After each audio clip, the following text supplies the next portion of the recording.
네, 이번 순서는 청년 정치인의 시각으로 정치권 이슈를 분석해보는 뉴스앤 청년 맞습니다. 오늘도 뜨거운 토론을 펼쳐주실 두 분, 권지웅 전 더불어민주당 청년 대변인, 그리고 당대표 경선을 뛰고 있는 이준석 전 국민의힘 최고위원을 대신해서 오늘은 김재섭 국민의힘 비상대책위원이 나오셨습니다. 두 분 어서 오십시오. 네, 안녕하십니까. 반갑습니다. 먼저 김재섭 위원께 질문 드리겠습니다. 이제 지난해 말이었죠. 국민의힘 이제 당내당 약간 생소하긴 한데 당 안에 또 당이 뭐 있다는 그런 뜻인 것 같은데 청년의 힘이 이제 창당을 했었는데 김 위원께서 이제 주도를 하셨다고 들었어요. 네네. 어떤 건가요? 이게 이제 회사로 따지면 사내벤처 같은 개념입니다. 그러니까 청년들이 뭔가 뛰어놀 수 있는 하나의 작은 리그 같은 걸로 봐주시면 좋을 것 같고요. 이게 이제 창당 절차가 진행이 돼서 물론 이게 법적인 의미의 엄밀한 창당 절차는 아닙니다만은 어떤 활동할 수 있는 공간들을 계속 만들고 있고 지금 당원당규 개정 작업만 남고 있어서 당원당규 개정 작업이 되면 이 청년들에게 별도의 예산권과 인사권이 독립되는 어떤 독립적인 당내당 형태로 출범을 할 예정입니다. 네, 현재 활동이 어떻게 진행이 되고 있나요? 지금은 뭐 주로 청년 이슈와 관련돼서 가장 먼저 논평을 내는 방식, 그다음에 청년들의 삶과 밀접한 어떤 생활 현장에 참여를 해서 어떤 문제가 있는지 해결 방안을 찾고 관련된 법안을 제출하는 방식 등으로 활동하고 있습니다. 알겠습니다. 오늘 그러면 이제 본격적인 주제로 들어가 보겠습니다. 바로 이제 우리 시각으로 내일 새벽에 한미 정상회담이 있는데요. 관련 이야기를 나눠보겠습니다. 대북 정책 이제 공조가 최우선 이제 과제가 될 것으로 전망이 되고 있는데 이 한미의 대북 전략 어느 정도 수준이 나와야 유의미한 결과라고 볼 수가 있을까요? 이번 어쨌든 정상회담에는 여러 가지 의제를 다루게 될 것 같아요. 앵커께서 말씀해 주신 대로 대북 관련한 것도 있고 코로나 관련한 것도 그리고 뭐 반도체 관련한 거나 그리고 대통령께서 최근에 언급하신 기후위기 관련한 것도 있을 것 같은데요. 네. 사실 2018년만 해도 되게 북한과 남한 간의 분위기가 되게 좋았지 않습니까? 네. 그러니까 그것의 연장선으로 어떤 공동 성명이 나온다면 그것 자체가 성과가 아닐까 싶고요. 그리고 코로나 관련해서도 한국이 어쨌건 허브 역할을 한다던가 생산 기지 역할을 하게 된다는 것이 암시되는 내용이 나온다고 하면 그것도 역시 성과가 아닐까 싶습니다. 네, 어떻게 보십니까? 저는 이제 대북 정책 관련돼서는 당연히 그 목표 자체는 완전한 비핵화가 목표가 돼야 되겠지만 현실적으로 지금 바이든 대통령을 처음 만나는 과정이니까 이 목표 자체가 이루어지긴 조금 어렵다고 생각이 되고 다만 문재인 대통령은 대북 정책과 관련돼서 굉장히 사활을 거는 모습을 보여줄 것이라고 생각을 합니다. 왜냐하면 그 4주년 특별 대담에서 어떤 불가역적 평화로 나아가는 마지막 기회다라는 말을 천명했던 것만큼 대북 정책에 관해서는 굉장히 많은 열정을 쏟고 있는 걸로 보이지만 중간에 좀 조율을 잘 해야 될 것 같습니다. 왜냐하면 이제 바이든 행정부 같은 경우에는 북핵 문제나 대북 정책과 관련되는 약간 후순위로 미루고 있다는 평가들이 많은 것 같습니다. 특히 뭐 팔레스타인, 이란 문제도 있고요. 중국이나 러시아로 이어지는 뭐 신강대국 경쟁 등도 있고요. 그래서 좀 후순위로 미뤄진 바이든 정부의 대북 정책과 조금 마음이 급한 문재인 정부 간의 어떤 속도 조절이 좀 필요하되 다만 일정 부분의 비핵화와 일정 부분의 제재 완화가 적절히 이루어지는 어떤 단계적인 접근법에 대해서는 합의가 있어야 된다고 생각을 하고 있습니다. 네, 사실 국내 관심은 코로나19 백신 확보에 더 쏠려 있는 그런 상태인데요. 문 대통령은 백신, 바이든 대통령은 반도체 협력을 고리로 협상에 나설 것으로 전망이 됩니다. 이번 한미 정상회담으로 충분한 백신 확보가 가능할까요? 일단 백신 확보 자체는 가능할 것이라고 생각을 하는데요. 다만 이제 시기가 문제가 될 것 같습니다.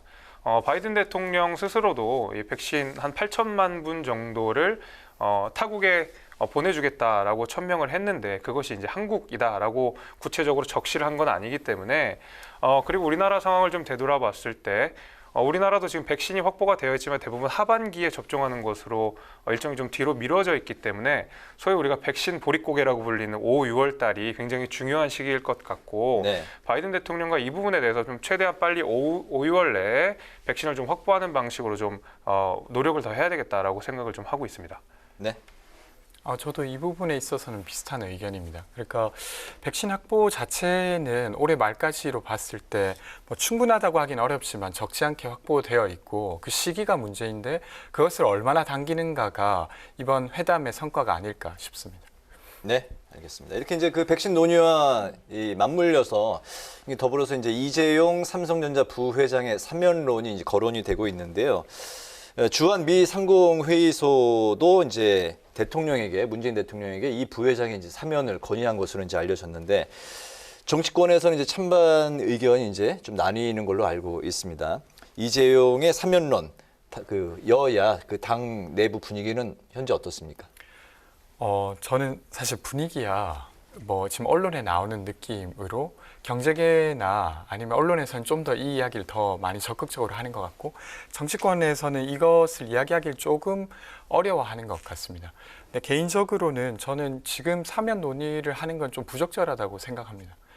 그러니까 일단은 뇌물공여로 지금 징역을 받은 상태인데 그것이 시장 질서를 어지럽히는 것이기도 하고, 그리고 정치가 이제 사면을 하는 것도 너무 과도하게 진행하게 되면 법치를 흔드는 것이라고 생각됩니다.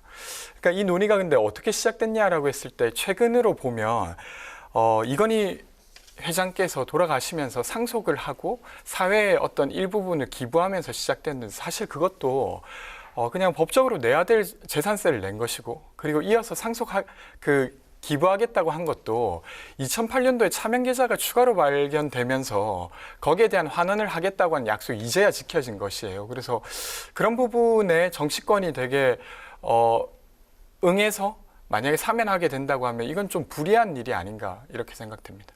네, 여론조사는 이제 사면에 더 많이 무게를 싣는 그런 조사 결과는 나왔어요.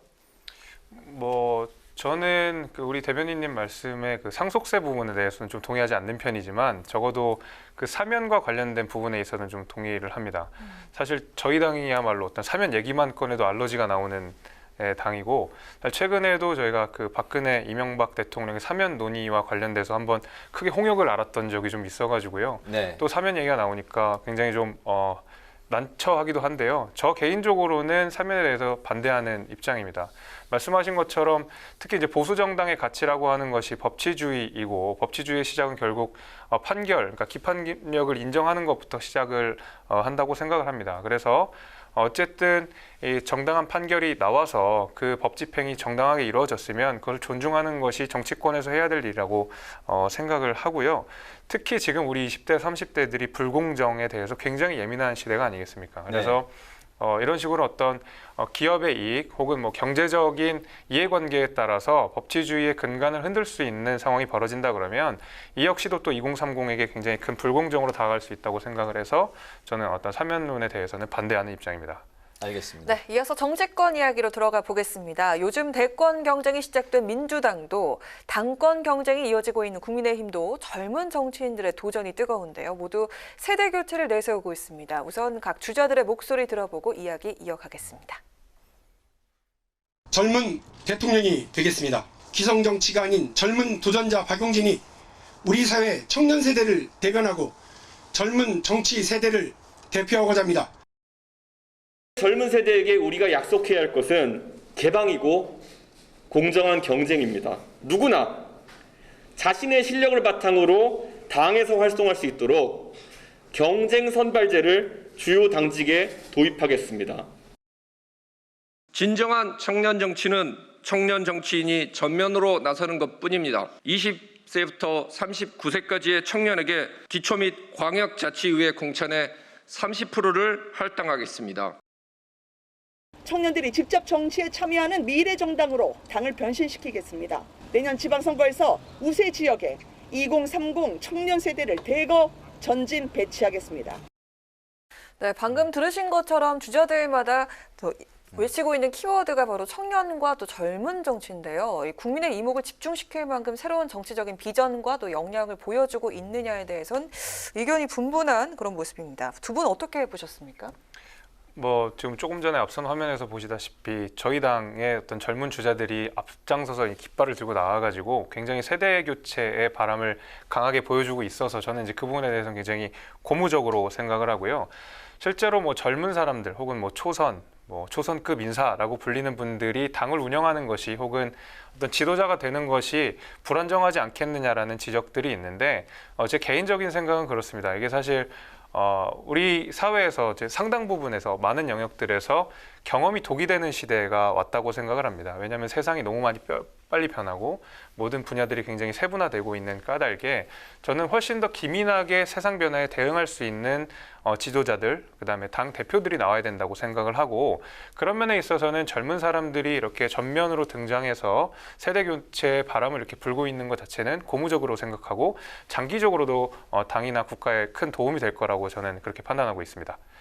경험이 오히려 독이 될 수 있다. 네. 저도 되게 비슷한 생각인데요. 그래요? 네. 저는 이렇게 보는데, 그러니까 일단은 영양이 출중한가라고 했을 때 충분하다고 일단 기본 생각합니다. 앞서 화면으로 보셨던 네 분 전부 다. 그리고 근데 제가 이야기 드리고 싶은 건 이게 이제 해외에서도 젊은 정치인을 그러니까 국가 수반으로까지 만들게 되는 과정은 단순히 그가 가장 능력 있는 사람이어서만이 아니라 지금 변화하고 있는 것에 그나마 가장 적합하게 그것을 잘 해낼 거라고 생각되기 때문에, 반대로 말하면 그 변화의 속도를 되게 빠르게 만들어야 된다는 절박한 어떤 요구 때문에 취하는 전략이라고 생각해요. 그래서 그런 면에서 저는 최근에 청년 정치인들이 한국에서도 언급되는 건 지금 한국이 마주하고 있는 뭐 코로나라든지 양극화라든지 기후위기라든지 이 문제를 지금의 방식으로는 풀지 못하겠다는 내용이 아닌가. 그래서 이렇게 언급되는 것이라고 생각하고요.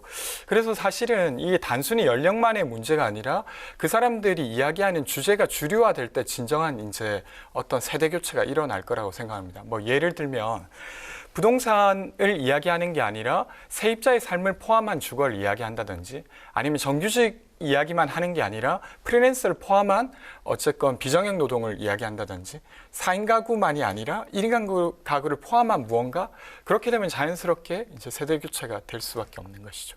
네. 네. 알겠습니다.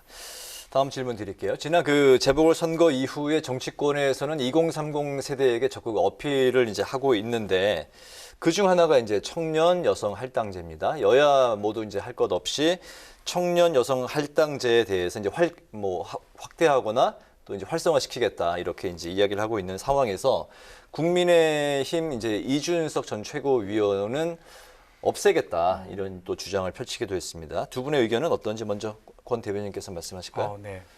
저는 이준석 전 최고께서 그 이야기를 하는 맥락은 이해가 되지만, 그러니까 이것이 여성 할당제가 없어져야 공정하다라고 하는 주장에 대해서는 좀 비판적입니다. 그러니까 어떤 한 사회가 자원을 분배하는데 어떻게 하면 공정에 이를 것인가는 되게 어려운 문제라고 저는 생각해요. 예를 들면 어떤 한 사회에서 20살이 되면 어떤 시험을 치고 그 시험에 따라서 자원을 분배한다고 생각해 보면, 네. 그 시험 자체만 공정하면 정말로 어떤 공정한 사회인가? 근데 그 시험에 필요한 어떤 역량을 어떤 누군가가 20살 동안 살아가면서 누군가는 되게 부모로부터 충분히 지원받고 누군가는 그러지 못한다고 하면 시험 자체만 공정하게 하는 것이 전체 사회로 봤을 때 그 사람이 가지고 있는 역량을 공정하게 인정하는 것이라고 보기 어렵잖아요. 그래서 그런 면에서 저는 그 발달 과정의 기회라고 하는 걸 포함해서 이 공정을 이야기해야 되는데, 여성 할당제는 무조건적으로 폐지돼야 된다라고 하는 주장은 그 발달 과정의 기회를 논의 속에 포함시키는 걸 좀 막는 경향이 있습니다. 그래서 그런 면에서 좀 비판적입니다. 네, 비판적인 입장이시고, 네. 저는 점진적으로는 할당제를 폐지하는 것이 맞다고 생각을 하고 있습니다. 사실 그만큼 우리 사회가 많이 개선되고 있다는 생각이 좀 있는 것이고요. 할당제가 필요한 일도 점점 저는 줄어들고 있다고 생각을 합니다. 말씀하신 대로 사회 구조적인 문제가 있고 그에 대해서 국가나 정부 차원에서 적극적으로 돕고 지원책을 마련해야 될 필요가 있지만, 인위적인 할당제 자체는 오히려 부작용이 더 많이 일어날 것이다라는 생각이 좀 있고요.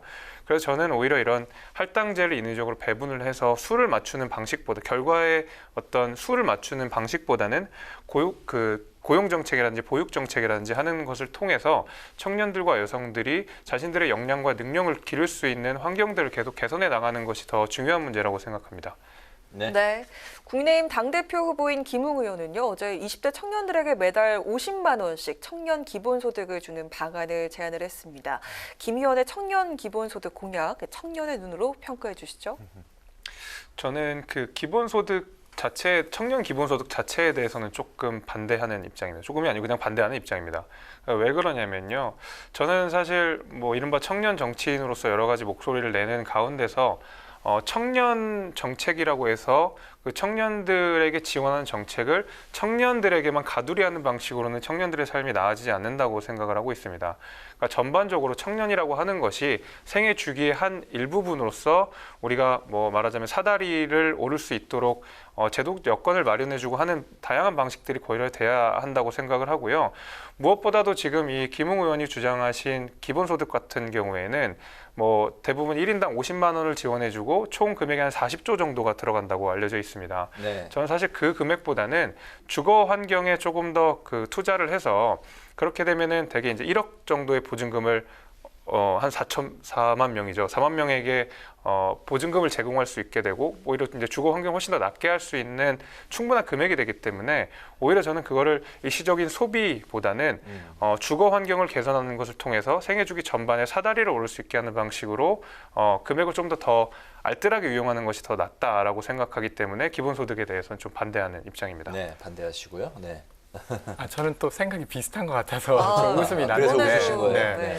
저도 기본적으로 이제 기본소득 모델보다는 복지국가 모델이 지금 한국 사회에 더 적합하다고 생각합니다. 근데 이제 김웅 의원이 맥락상 청년에게 좀 더 많은 자원을 분배하기 위해 여러 가지 조치 중에 이것을 택했다고 하는 것, 그리고 이것을 당대표 공약으로 메인으로 발표하는 것 자체는 좀 좋다고 생각해요. 어떤 방식으로든 지금 되게 국가가 분배해야 될 필요가 있는 상황이라고 보기 때문이고, 근데 또 반면에 사실 국민의힘에서 이것을 당내 합의로 만들 수 있을까에 대해서는 비판적입니다. 왜 그러냐면 한 4, 5년 전에 그 이제 청년수당이라고 하는 정책이 처음 만들어졌을 때 국민의힘 전신인 새누리당에서 엄청 극렬하게 반대했어요. 어떤 논리였냐면 청년에게 일을 안 하는데도 돈을 주면 일할 생각을 안 할 것이다. 그래서 이것이 마치 마약처럼 역할을 할 것이다 라고 주장하면서 반대를 해서 당시에 이제 박근혜 정부에 의해서 이 지방자치제 단체가 처음으로 시도했던 게 무산되기도 했었습니다. 그래서 거기에 대해서 아직 다른 입장이 없었기 때문에 당내에서 어떤 합의를 이루기는 좀 쉽지 않아 보인다 이런 생각은 듭니다. 네. 뭐 비슷한 얘기가 이제 민주당에서 20대 초청 간담회에서도 실제 이제 초청된 이제 청년들이 더 이상 이제 돈을 주겠다는 공약에 속아서 표를 주지는 않겠다 이런 이제 비판의 목소리를 쏟아냈는데 두 분도 이제 같은 맥락에서 말씀을 하신 것 같습니다. 그 청년들이 이제 주거 문제에 대한 이제 관심이 점점 높아지고 있지 않습니까? 그 민주당 이제 송영길 대표가 무주택자에게 집값의 이제 90%까지의 자금을 빌려주는 LTV 90% 안을 이제 내놨는데 민주당 내에서도 의견이 이제 분분하다고 들었는데 우리 두 분의 의견은 어떤지 먼저 권 대변인님 말씀부터 들어볼까요? 저는 사실 좀 조심해서 해야 될 일이라고 생각합니다. 그러니까 지금은 주택시장에 이미 돈이 많이 들어가 있는 상태에서 금융을 통해서 주거비 부담을 완화하겠다고 하는 조치가 적절하지 않다고 생각하는 편이에요. 그래서 되려 이제 금융을 지원하는 것이 아니라 차라리 주거비 부담을 직접적으로 완화할 수 있는 그냥 월세를 지원할 수도 있고요. 그리고 설령 이제 금융 지원을 한다 손 치더라도 그걸로 인해 가격이 오르지 않게 하는 조치가 필요합니다. 네. 예를 들면 그냥 돈을 대출해 주는 게 아니라 국가가 그 개인과 함께 그 집을 공동으로 소유하게 해서 국가가 일정 정도 지분을 가지고 그 주택을 사거나 해서 거기에 따른 시세 차익을 사회로 환원하는 조치 등을 하지 않으면 사실은 거기에 금융을 통해서 몇몇 사람들은 주택을 더 살 수 있을지 몰라도 나머지 전체의 사람들의 주거비 부담은 더 높아질 가능성이 높기 때문에 좀 우려가 많이 됩니다. 알겠습니다. 네. 우리 김 의원님. 네, 저는 이제 민주당이 마음이 급하구나라는 생각이 많이 들었습니다. 그 집을 사게 해줘야 된다고 사실 국민의힘에서 여러 번 지적을 했었음에도 불구하고 23번, 24번의 부동산 정책을 펼치는 동안 부동산 값이 급등하면서 되려 청년들이 집을 못 사게 한 상황이 돼서 이제야 LTV를 90%까지 올린다고 하는 것은 너무 뒷북 같다라는 생각을 일단 먼저 드리고요. 네. LTV만 가지고도 지금 논의가 되는 것이 좀 안타깝습니다. 왜냐하면 아까도 말씀드렸듯이 생애 전반에 관련돼서 그러니까 내 집 마련을 할 수 있는 환경들을 마련을 해줘야 되고 그리고 청년들마다 LTV를 그러니까 대출을 받아서 집을 살 수 있는 사람들이 있는가 하면 월세를 살아야 되는 사람도 있고 전세를 살고 싶은 사람도 있습니다. 그들에 맞춰서 상황에 맞게 다양한 방식으로 선택권을 부여해야 되지 단순히 LTV만 높여준다고 해서 청년 주거 문제가 절대 해결된다고 생각하지 않고요. 이렇게 횡적으로는 다양한 선택권을 보장해주고 종적으로는 이렇게 생애주기 전반에 걸쳐서 이렇게 장기적인 정책을 펼칠 수 있도록 하는 것이 지금보다 더 적확한 정책이라고 생각합니다. 네, 네. 잘 들었습니다. 오늘 그 청년 마수에서는 내일 새벽에 있을 한미 정상회담의 의제, 그리고 최근 정치권에서 화두로 떠오르고 있는 청년 이슈에 대해서 지금까지 권지웅 전 더불어민주당 청년 대변인, 김재섭 국민의힘 비상대책위원과 함께했습니다. 오늘 두 분 말씀 감사합니다. 네, 감사합니다.